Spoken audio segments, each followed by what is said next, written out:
Karena dia mau cuan dong. Kan dia mau cuan soalnya kan. Lu buka showroom gak ada cuan gimana? Iya makanya. Karena gak ada. Tapi kalau gue pribadi gue nggak mau. Karena ekstraksi itu bakal tetap ada nempel terus. Iya. Image-nya. Pas kita nyampe, kita lihat kadang nggak sesuai harapan kita. Karena mungkin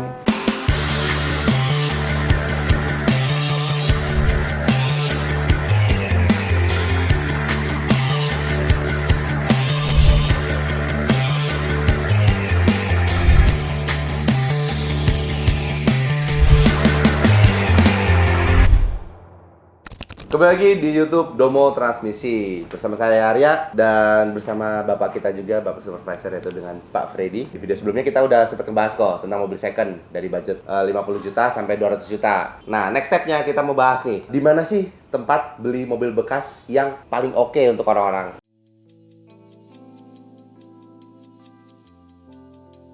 Beli mobil bekas itu kan referensinya banyak ya, bisa showroom mobil bekas, ekstraksi, lelang, sama marketplace. Nah, tapi setiap tempat itu punya kelebihan dan kekurangannya masing-masing. Oke, kita langsung ke yang pertama, kok. Showroom mobil bekas. Menurut Koko, kelebihan dan kekurangannya beli mobil di situ apa kok? kelebihannya, kalau menurut gue sih, yang pertama itu bisa leasing, kredit. Kalau kita misalnya nih, budget kita belum cukup, kita pengen beli mobil, terus kita mau kredit. Kalau nggak lewat showroom, leasing tuh nggak mau. Iya, Nggak mau, mesti ada payung showroomnya, ibaratnya Iya, gitu. betul, Dia baru bisa proses. Itu kalau sepengetahuan gue ya. Showroom pun ada yang nakal, ada juga yang jujur. Iya, Dalam betul. artian, misalnya mobilnya ada minus nih, dikasih tahu minusnya apa aja. Showroom pun banyak posting di marketplace. Jadi kalau kita ngincer nih, oh, lu mau beli mobil apa nih, lu cari nih di marketplace, misalnya di Facebook marketplace atau Iya, di OLX, itu kadang showroom yang posting di situ. Betul. Nah, cuma kan harganya kadang jebakan. Harga yang dikasih itu Iya, harganya, kredit. harga murah banget murah nih. nih. Ternyata kalau kita baca sampai bawah, harga DP. kredit. Harga kredit. Harga DP. kredit. Harga cashnya beda. Misalnya gitu. Cuma kan kalau lewat showroom itu biasanya lebih aman sih. Lebih aman dalam artian pasti udah ada pengecekan dan udah ada perbaikan sedikit Iya, di betul. showroomnya gitu. Terus bisa lewat leasing. Habis itu ada juga showroom yang kasih garansi. Ada ya? Iya dong. Ada yang kasih garansi. Misalnya, wah gue garansi deh mobil ini, mesinnya sama transmisinya misalnya. Iya, setahun. iya. Ada yang kayak gitu showroom. Ya beberapa memang ada sih. Aku dengar-dengar. Ada yang kayak gitu. Itu salah satu kelebihan dan kekurangan kalau di showroom ya. Tapi biasa harga showroom tuh pasti agak sedikit lebih mahal dari harga pasaran ya. Karena dia mau cuan dong. Kan dia mau cuan soalnya kan. Lu buka showroom gak ada cuan gimana? Iya makanya. Karena gak ada. Paling minusnya itu aja kan. Cuma kan harga masih bisa nego biasanya. harga masih bisa nego. Harga masih bisa nego. Menurut lu gimana kalau showroom? Lu punya pengalaman nggak? Atau pernah lu dapat cerita apa gitu di showroom? Kalau dari segi pengalaman belum, karena kan nanti mobil pertama biasa saya berguru sama bapak ini dulu. Tapi kalau dari segi lihat dari pengalaman orang-orang ya, Ya. kalau dapat showroom yang jujur pasti enak, ya kan? Ibaratnya ketika dibeli, ya dikasih tahu aja nih kondisi mobilnya tuh sebenar-benarnya tuh seperti apa gitu, kekurangannya nggak ditutupin gitu kan. Nah, terus biasa kalau dilihat misalkan showroom pasti dia udah punya tim checkingnya sendiri tuh, orang-orang yang ngecek unit itu pasti udah ada lah tim khususnya. Jadi harusnya tuh kerusakan yang fatal-fatal banget itu enggak lah. Ibaratnya ada orang yang mau nakal ngejual kucing dalam karung itu, kalau sama pihak showroom ketahuan duluan ibaratnya kan. Nah tapi kalau misalkan ketemu showroom yang nggak jujur, itu juga repot kan sebenarnya. Nah tapi kalau setelah dengar dari Koko kayak ada showroom yang ngasih garansi, sebenarnya tuh enak sih. Showroom-showroom kayak gitu udah fasilitasi semuanya kan. Tapi nggak semua. Yang datang ke bengkel sini untuk servis mobil banyak juga yang Dari showroom. showroom, Nah, terutama kalau Matic mereka bawa ke sini. iya. Belum lama kan kita ada satu Alphard dari showroom bawa ke sini. Di sini servis. Pemiliknya langsung, jadi dia pengen jual mobilnya kalau bisa dalam kondisi yang udah bagus nih. Iya. Oli matic, oli mesin udah ganti semua, udah aman lah, udah Ya. enak. Alphard waktu itu ada jeduk, makanya dicoba bawa ke sini. Ada beberapa showroom datang ke sini. Ownernya langsung bawa mobilnya ke sini. Ah, sama kelebihan satu lagi kok. Apa? Kalau showroom bisa test drive nggak? Bisa dong. Bisa kan? Ada showroom yang bisa test drive kan? Nah, jadi kelebihannya showroom bisa test drive ya. Karena beli mobil nggak test drive itu juga rasanya kurang banget kok. Kurang banget. Betul, itu betul. Kan bisa test drive. Itu kelebihannya tuh. Next kok. Oke. Nah, kedua, mobil ekstraksi. Gimana menurut Koko? Kalau gue secara pribadi, gue nggak gitu suka mobil ekstraksi. Karena apa? image ekstasi itu bakal nempel terus di mobil itu. Sorry ya, bukannya gue mau Menyudutkan ya. Mobil, kalau teman-teman ada yang beli ekstasi ya silakan, nggak masalah. Bukannya maksud mau nyudutin, tapi kalau gue pribadi gue nggak mau. Karena ekstasi itu bakal tetap ada nempel terus. Iya. Image-nya tetap nempel terus. Dan lagian kalau misalnya kita ambil contoh nih, Vios ekstraksi, itu biasa namanya kan Limo. Walaupun sudah di upgrade jadi tipe G lah, udah dipasang power window ya segala macem, tapi tetap aja image ekstraksi itu akan ada. Dan biasanya kilometernya udah tinggi. Sedangkan kalau gue pribadi, gue nggak gitu suka mobil dengan kilometer tinggi. Pribadi. Tapi kalau ada yang suka mobil kilometer tinggi ya silakan, nggak masalah. Cuman ada plusnya, mobil ekstraksi itu biasanya di-maintain. Dirawat. Karena biasanya dari pihak taksinya sendiri pun ada bengkel. Bengkel untuk mengerjakan mobil itu. Karena teknisi yang ngelamar ke sini pun ada beberapa yang bekas ekstraksi. Kerja di ekstraksi. Maksudnya di perusahaan taksi. Dia sebagai montir di situ. Jadi mereka ada perbaikan untuk generalnya itu ada. Pasti mobilnya dalam tanda kutip dirawat. Betul. Nah, memang kilometer tinggi, tapi image ekstraksi itu bakal tetap ada. Tapi bisa test drive nggak kok kalau ekstraksi kok? Harusnya bisa sih. Bisa test drive ya? Cuma gue belum pernah masuk ke taksi untuk coba untuk beli. Harusnya bisa. Harusnya bisa kan? Harusnya bisa tes. Nah, itu kalau kayak jenis-jenis Alphard, terus Camry gitu, mereka jual-jualin juga? Iya dong. Tapi kayak jarang denger ya orang beli Alphard atau ekstraksi atau ada, Mercy aja banyak. Dijual, iya. Oh. Nah, harganya lebih murah dibanding pasaran nggak? Lebih murah. Lebih murah ya? Tapi biasanya tipenya kan tipe yang rendah juga. Tipe rendah semua ya? Biasanya tipenya tipe yang rendah. Paling itu ya kok ya untuk ekstraksi. Nah, ketiga kok. Tempat lelang mobil. Nah, plus minus. Ini udah banyak cerita soalnya kalau ini. Disclaimer dulu. Dulu gue pernah ikut. Nah, ada salah satu lah balai lelang gue pernah ikut. Dulu kan gue hobi jual beli mobil. Gue sampai main ke tempat lelang, gue ikut coba. Biasanya sih yang paling sering itu mungkin setiap minggu dia ada buka. Memang mobil yang kita incer, oke lah, misalnya ada beberapa kita incer, makanya kita datengin. Kita coba kan ada opsi satu, kalau gagal, kalah, kita ada opsi yang lain gitu. Tapi biasanya kadang iklan atau yang di aplikasi atau di webnya itu, kan kita biddingnya kan kadang bisa lihat dulu nih, mobil minggu ini apa nih yang listingnya ada itu. Kadang mobil yang di situ kan sudah di grade, ada penilaian. Penilaian kan oleh tim dari balai lelangnya. Kita kan nggak tahu itu akurat apa enggak. Pas kita nyampe, kita lihat kadang nggak sesuai harapan kita. Karena mungkin penilaiannya grade-nya sekian, tapi menurut kita jauh di bawah ini. Dan itu biasanya kita nggak bisa tes. Nggak bisa tes drive. Kalau ada kunci kontak di mobil pun kita cuma bisa hidupin. Kalau mau pindah-pindah pun nggak bisa, karena posisi kan numpuk semua, nggak bisa maju. Yang kedua, harganya nanti melambung. Jadi waktu open bid-nya itu memang harganya murah nih. Ini sebenarnya buat pancingan lah. Strategi marketing marketingnya. Ya. Jadi biar minggu ini panas nih. Minggu ini panas, wah ada mobil open bid-nya murah nih. Gue udah ngeker nih. Gue mau. Tapi begitu nyampe, wah harganya udah gila-gilaan, melambung. Udah nggak jauh beda dengan harga pasaran. Ternyata itu mungkin ya bisa jadi karena strategi aja. Sah-sah aja. Sah-sah aja sebenarnya nggak salah. Contoh nih, gue punya mobil, gue pengen titip jual di balai lelang.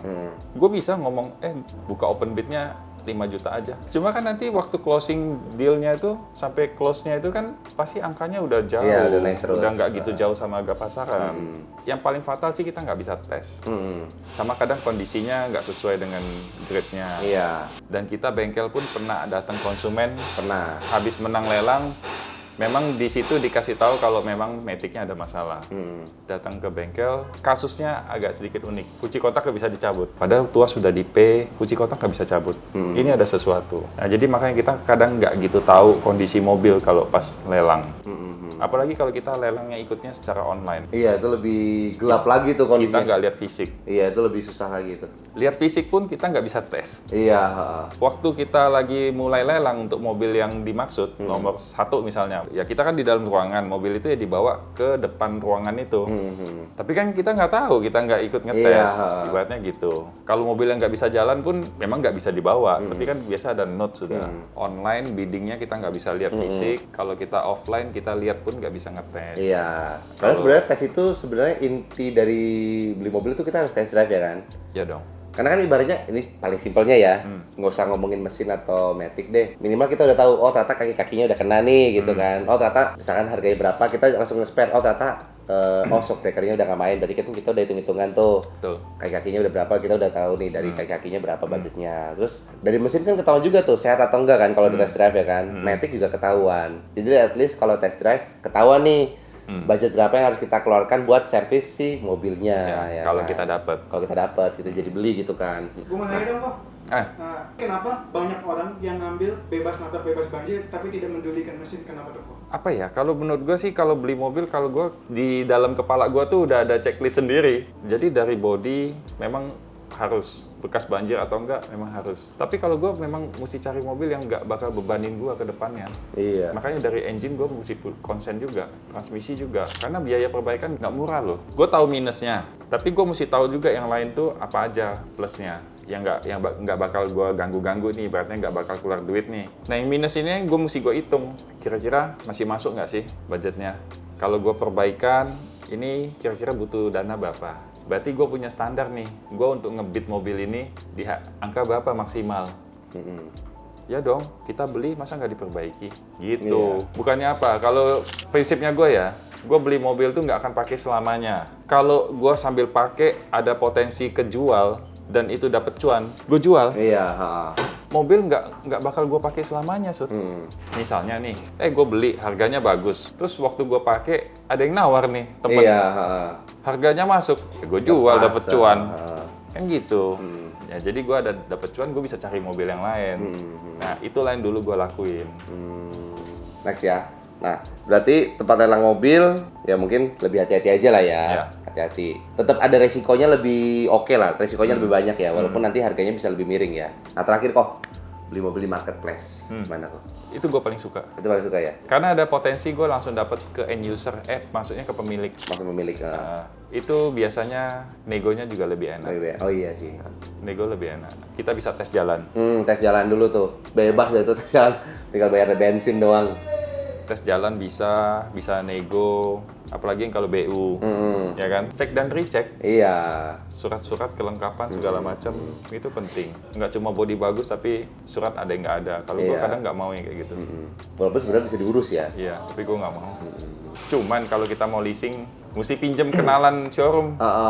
Misalnya ada teman showroom, titip dong, gue mau seolah-olah leasing, nebeng nama. Itu ada yang bisa kayak gitu. Atau nggak kadang ini pakai fasilitasnya bank, ada kok bank, tapi dia ada batas umurnya, mobil Ada tahun batas berapa umur, ya ya. kan, mobil tahun berapa, terus harus bawa bank, diapresial, ini dapatnya berapa, harus DP ya kan, pakai bank bisa, tapi ada batasnya tuh, jadi kalau misalkan kayak mobil tahun 2004 pasti udah nggak bisa Nggak pakai bisa. bank. Kayaknya batas 2010 ya. Aku kemarin sempat tanya 2012 ada sih kok yang mau. 12? 12 kayaknya paling rendah deh. 10 udah nggak mau. Aku udah nggak mau deh, 12 atau 14 gitu. Ya nggak tahu ya mana bener ya. Tapi antara gitulah. Ya tapi penyedia banknya ada, kayak BCA itu nyediain juga kok. Kalau di marketplace mungkin yang jadi lebih enak, mau nyari mobil tahun tua bisa dapat. Mobil-mobil antik itu kan biasa showroom udah jarang kan nyediain. Misalkan di marketplace, ya referensi kita jauh lebih banyak. Kita nggak berpatok mobil yang tahun muda gitu, tahun tua ada gitu. Showroom pun jual dagang di marketplace. Iya, buat itu juga ada. Dia posting juga di marketplace. Showroom kalau ngangkat mobil yang tahun tua memang nggak banyak showroom yang main di situ. Showroom yang main mobil premium banyak. Iya. Yang budgetnya gede pasti mainnya mobil-mobilnya berkelas, mobil-mobil mewah. Itu ada. Cuma ada showroom yang showroom mungkin dengan dananya nggak terlalu gede, dia mainnya mobil-mobilnya mobil-mobil yang fast moving nih, Fast moving, yang cepet keluar yang nih, banyak, ya kan? yang cepet laku. Cuma ada juga showroom yang dia mau beda sendiri nih. Iya, Gue senengnya mobil-mobil yang agak tua-tua dikit. Ada juga yang kayak gitu. Ada juga ya? Banyak. Oh. Ya itulah, kalau kita ngomong marketplace, kalau gue lebih seneng di marketplace karena banyak pemilik mobil pengen jual mobil, tapi dia males jual ke showroom karena harganya ditekan habis sama showroom. Iya. Jadi dia lebih baik coba gue sambil pakai santai, gue jual santai gitu ya. Gue jualnya di marketplace. Nah, kadang ya itu jodoh-jodohan lah. Iya, jodoh-jodohan. Kalau kita pas memang lagi cari mobil itu ketemu, ya itu namanya jodoh, ya kan. Cocok harga, dites oke, deal. Misalkan gue udah dapat nih mobil yang gue pengen, harganya udah cocok, cuma pas ketika mau COD sama pemilik ternyata lokasinya itu di pesisir atau misalkan di daerah yang lo tahu itu wah ini daerah rawan banjir. Ah. Nah kan kadang ada beberapa orang yang wah kalau itu nggak ada ngeri takutnya karat ya atau apa. Oke. Itu Jadi belum sempet cek unit tapi udah langsung punya defend. Banteng udah punya Suzon banteng. Punya benteng, kok punya banteng. Punya asumsi dulu kan. Jadi dia udah defend dulu. Kalau itu sih kalau gue lebih seneng samperin cek unit dulu. Cek unit dulu. Iya. Belum tentu mobil di daerah rawan banjir, tapi mobilnya pernah kena banjir. Iya, jadi belum tentu. Siapa tahu waktu banjir mobilnya dikandangin ya. Iya. Mobilnya diganjel-ganjel apa biar tinggi. Iya, dikandangin. Atau dibungkusin apa biar nggak masuk air kan? Ada yang kayak gitu. Ada orang gitu. Cuma kalau gue pribadi sih gue nggak masalah sih mau tinggal dekat daerah banjir, mau dekat pesisir. Yang penting cek unit. Iya, cek unit dulu. Apalagi sekarang udah banyak jasa inspeksi, bisa dipanggil ya kan. Belajar tutorial di YouTube juga ada. Item-item apa yang mesti dicek nih. Banyak udah. Sekarang mah udah jago-jago lah. Kayak gitu. Nah paling ya itu Kalau gua nggak minusnya itu masalah. kok kalau beli di marketplace, kitanya juga sebagai yang pemilik, kita kan ada kesempatan buat ngecek mobilnya tuh. Nah ngeceknya juga harus bisa. Sebagai pembeli, Sorry. Sebagai pembeli ya, kok gue jadi sepaneng. gue jadi bingung. Gue jadi bingung, sorry. Ya, kita sebagai pembeli kita bisa ngecek dulu mobilnya ini Ya. kayak atau enggak. Tapi ya jangan sampai berharap beli mobil second kondisi 100% mulus ya, enggak juga kan. Pasti ada minus, tapi kan minusnya Nggak tinggal ada. dihitung-hitung kan. Iya, Oh nggak ini ada. perbaikannya masuk budget kan nih gitu kan. Paling nggak kalau ketemu sama pemiliknya kita bisa tahu historinya itu yang Iya, penting. Oh mobil ini terawat nih. Mm-mm. Dia cerita kan sudah ganti ini, ganti itu. Kalau kita beli di showroom kan kadang nggak tahu ya. Iya, Showroom nggak kan tahu. namanya juga tangan kesekian gitu. Nah, kalau kita bisa ke pemilik sebelumnya, oh di tangan gue ini mobil dirawat nih gini-gini. Iya. Kan gitu enak kan. Enak. Kita bisa lihat fisiknya juga, bisa tes. Ya kalau menurut gue sih itu, gue lebih senang itu. Dan dia juga nggak ada garansi kalau beli ke pemilik nggak ada garansi itu namanya. Ya nggak ada garansi tapi pintar-pintar kita Pintar-pintar kita ngecek iya, aja. ngecek. Sekarang gini, kuncinya apa? Lu yang punya duit, lu yang mau beli, ya kan? Kan pilihan ada di tangan lo. Mobil ini layak apa enggak lu beli? Kan duit di tangan lo. Iya. Pemilik mobil tuh dia berusaha untuk jual loh. Berarti kan dia yang cari pembeli. Tapi kan semua ibaratnya powernya ada di pembeli. Pembeli yang punya duit, dia memutuskan untuk beli atau enggak. Iya kan? Iya. Ya, itulah yang terjadi. Makanya kalau kita yang punya duit, kita lebih banyak opsi. Hmm. Penjual ada banyak loh. Iya. Ya kita ngomong deh, apa bakpao? Banyak yang jual bakpao. Bakpao banyak loh. Nah duit di tangan lo, lu tinggal sortir. Wah ini nggak masuk. Ah ini kilometer ketinggian. Wah ini minusnya banyak. Ya tinggal pintar-pintar kita Iya, pilih kan. pintar-pintar Setuju ya? betul, ha. Iya. Ya intinya itu pintar-pintar kita ngecek lah. Jasa inspeksi udah ada. Udah ada. Kalau nggak mau pakai jasa inspeksi, tutorial di YouTube juga ada. Belajar aja apa yang mesti dicek. Ya kan? Pasti bisa. Bisa, masih bisa. Cuma paling kalau kita nggak pakai jasa inspeksi, kita nggak ada alat untuk cek mobil ini bekas dempul nggak ya? Tebul Iya. nggak ya? Nah, salah satunya itu ya kan? Scanner nggak ada. Scanner nggak ada. Nah, kalau jasa inspeksi kan ada scanner dulu Betul. tuh, cek elektrikalnya gimana ya kan. Ya itu betul. Kadang nggak semua ada trouble di electrical langsung muncul di MID kan, atau di Speedo kan. Tapi kalau di scan, Muncul merahnya semua. banyak nih. Merahnya banyak. Merahnya banyak nih. Yang hijau cuma sedikit. Misalnya. Tapi kalau merahnya banyak histori kan nggak apa-apa. Iya nggak apa-apa. Iya. Lah dulu gue main mobil bekas juga nggak ada bawa scanner. Iya. Insting kita aja yang main ya kan. Pintar-pintar aja. Udah paling itu deh. Paling itu sih kalau kita ngebahas tentang mobil bekas kok. Kita udah ngebahas mobil bekas dari segi budget dan kita juga udah ngebahas nih di mana tempat buat beli mobil bekas dengan plus minusnya itu sendiri. Ya, itu menurut versi kita. Versi kita.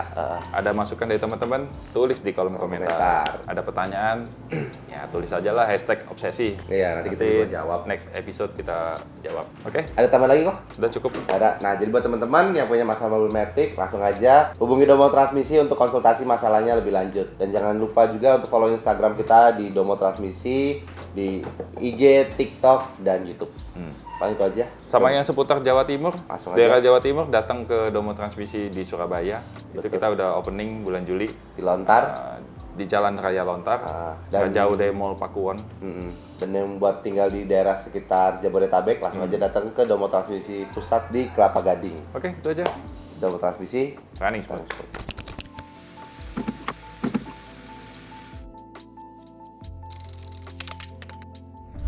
Domo Transmisi, dokternya Matic.